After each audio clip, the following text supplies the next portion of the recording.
உங்கள் வீடு தேடி வரும் அரசு. உங்களுடன் ஸ்டாலின்.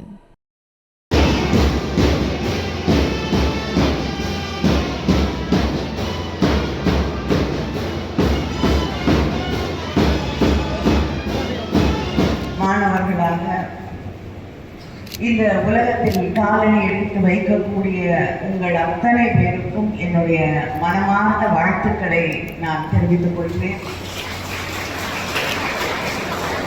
புதிய தருணங்களை உங்களுக்கு உருவாக்கக்கூடிய ஒன்றாக இருக்கும்.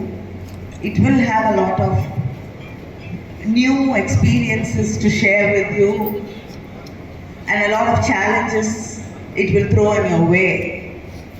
I am sure the college has prepared you for it, and I am very sorry I have to leave because of an emergency, but I wish you all the best from the bottom of my heart. Thank you. உங்கள் வீடு தேடி வரும் அரசு. உங்களுடன் ஸ்டாலின். செய்திகளை உடனுக்குடனும் துல்லியமாகவும் தெரிந்து கொள்ள சப்ஸ்கிரைப் பண்ணுங்க.